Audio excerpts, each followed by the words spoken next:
Local news that matters. This is CBS 17 News. A 6-year-old killed in a late-night crash. New tonight, why investigators say the driver might not face any charges. Working with the police and the community is the goal of the new Raleigh Police Advisory Board. But what if the members can't work together? We're digging deeper to find out what's going to happen after 2 board members quit. Hundreds of people behind on their rent because of the pandemic. I'm way behind. They're paying. What can be done to keep families in their homes? Coming up next. And now, your forecast first from the CBS 17 Storm Team.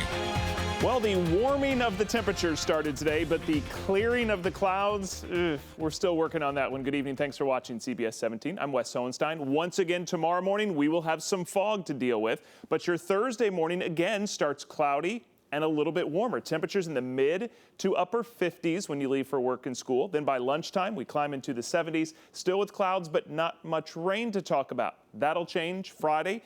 And as we head into the weekend, I'll update you on the rain chances in less than 15 minutes. Now, local news that matters. This is CBS 17 News. A 6-year-old boy hit by a driver last night near Garner, and Highway Patrol says the driver just kept going. Thanks for joining us. I'm Angela Taylor. And I'm Rod Carter. That little boy died from his injuries, but as CBS 17's Amy Cutler found out, the driver is not facing any charges. Amy, what's going on here?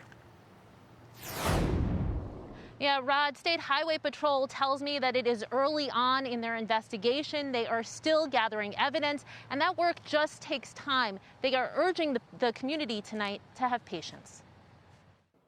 A photo of 6-year-old Fred Woodard Jr. sits on a bench in front of his family's Garner home. To them, he was known as FJ and loved to run and play. Family members tell me he had autism, but that didn't slow him down one bit. Tonight, they are devastated, wrapping their minds and hearts around his loss. Troopers say somehow the child made his way to busy Benson Road at JR Drive around 11 Monday night, where he was hit by a passing vehicle. The road is a short distance from his home. Investigators say the driver never stopped. FJ died at the hospital. Just sad, like, what else are you supposed to feel? And obviously I can't do anything to help it. Wake County Schools confirming FJ was a student at Wake Lawn Elementary in Zebulon. Benson Road is 2 lanes with no sidewalk. Investigators later identifying the driver as 73-year-old Paul Wayne Hall. Wall's brother tells me Paul was coming from church at the time of the crash. He felt something, but with a driver following close behind, didn't stop. This morning, when Paul woke up and saw what happened on the news, he checked his truck. His brother tells me Paul called authorities himself. After being questioned by troopers, they brought him to his brother's home, saying he shouldn't be alone. Now, I reached out to troopers, but they could not confirm Wall's brother's account of what took place. There are now 2 investigations going on. State Highway Patrol looking into the crash. The Wake County Sheriff's Office looking into how that little boy ended up on that busy roadway. Live in Raleigh, Amy Cutler, CBS 17 News. I'm here to help you. I need to be able to speak to you. I need to locate a breaking news update from a story we first told you about last night at 11 o'clock. Tonight, Leonard Moore is facing several charges after this standoff with Raleigh police. Officers say about 7 o'clock last night, Moore stabbed someone on Wallingford Drive, and investigators believe he ran to a nearby home and barricaded himself inside, and that led to an evacuation of the neighborhood. And for several hours, officers were outside using a megaphone to try and contact Moore. Police arrested Moore this morning. Tonight, he is facing several charges, including assault with a deadly weapon. The Raleigh Police Advisory Board held its first meeting since 2 members resigned. Tonight, their spots were filled by 2 alternates on the board. CBS 17's Mackenzie Stasko is live, digging deeper tonight into the board's plans. Mackenzie. Well, Angela, the sole purpose of this advisory board is to review policies. But at tonight's meeting, the board chair says members have been left out of the conversation on major decisions. After last year's riots and protests, the city hired an outside consulting firm called 21CP to evaluate RPD's response. Foam batons, 40 millimeters. We're getting shot with these. They recommended the department implement a series of policy changes and develop more guidance on the use of force in crowds. Tonight, the Police Advisory Board chair says RPD went ahead and made changes, but never invited the board to give input.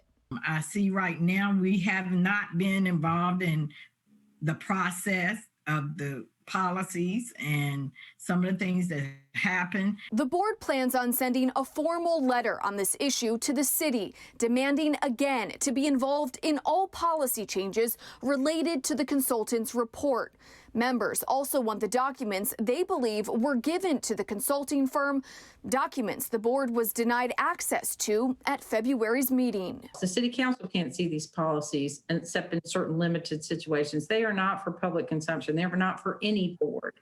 In addition to those requests, the board wants to be involved in selecting the next chief of police. They hope to create a website to hear from the community. As a board, we can take those in and express those in whatever way we see fit. But we definitely need an outlet that the community can also share their input. And definitely a lot of different issues and concerns brought up in tonight's meeting. I did reach out to the Raleigh Police Department regarding this story and for a response to those claims, but I'm waiting for a response back. For now, live in Raleigh, Mackenzie Stasko, CBS 17 News. This week, the COVID numbers in North Carolina seem to be headed in the wrong direction as we hit a big milestone today. As of today, the state has confirmed more than 900,000 cases of COVID-19. More than 2,000 of those cases reported just today alone. And for the third day in a row, the number of people in the hospital is also up. Also noted, important to mention, the percent positive is slightly above 6% right now.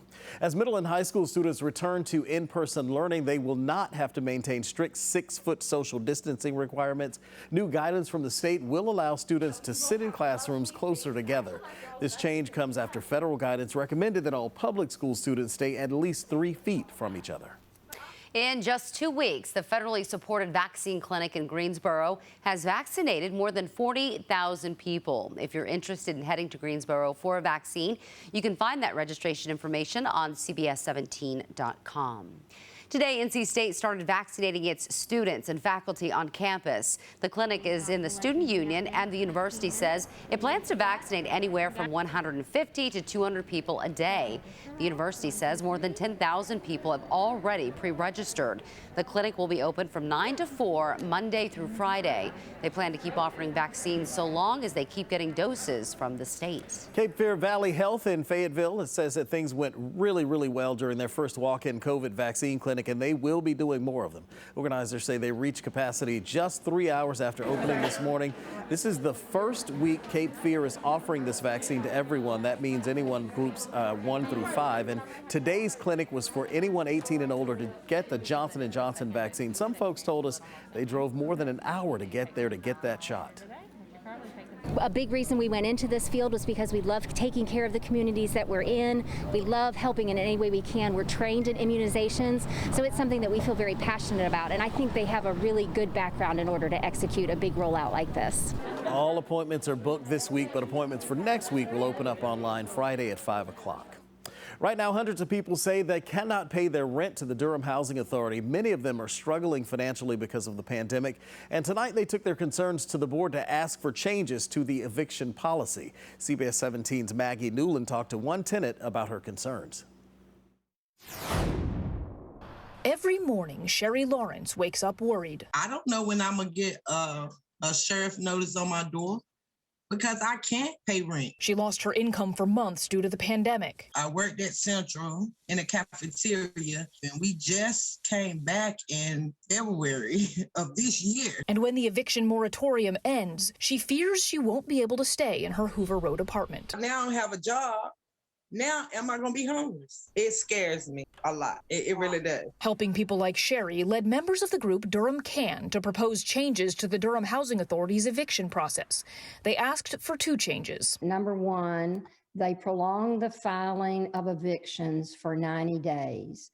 And number 2, that no eviction filing be made unless the resident has met and the property manager documents that they have met with the resident prior to filing. The Durham Housing Authority said there will be another work session to discuss rent and eviction issues and talked about hiring people to work with the residents and housing managers.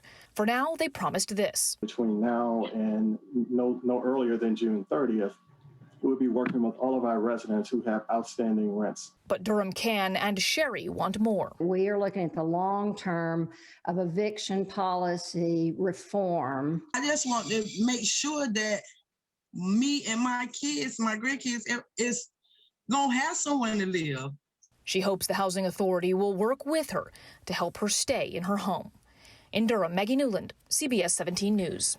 Maggie, thank you. Now, if you need help making ends meet, the city of Raleigh and Wake County are making millions of dollars available for rental assistance.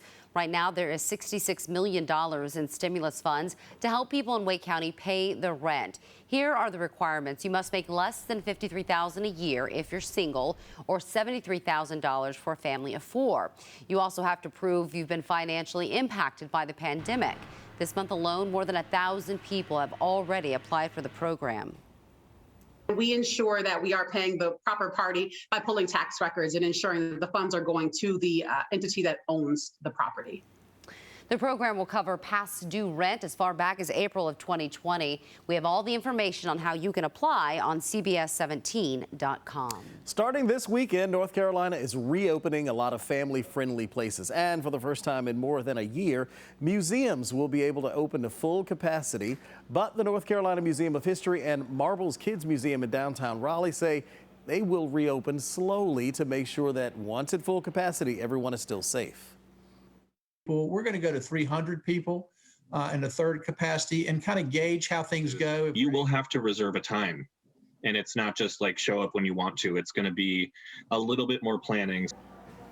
And the director for the Museum of History says if all goes well, they could be back to full capacity by sometime this summer. So, Rod, you're new. What are you looking forward to? Maybe museums, testing out some restaurants? All of those things. Honestly, I was watching that story thinking I really want to go by and check out those museums. And I definitely want to get my bike up here so I can go for a ride, too. That'll be fun. It's perfect. Yep. All right.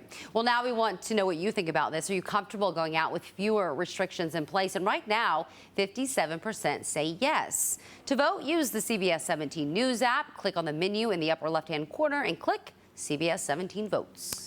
Raises, bonuses, and no tax increases. Coming up, we are digging deeper into Governor Cooper's new budget plans.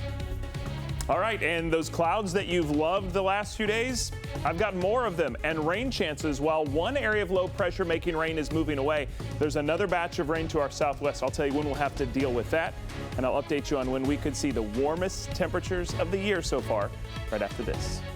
I have not worked through the betrayal I feel from the military, which I think is worse than the actual assault itself. Sexual assault in the military. Authorities say military members are more likely to be attacked by other troops than the enemy. New at 11, what's being done to protect those serving our country? You're watching CBS 17 News, covering local news that matters.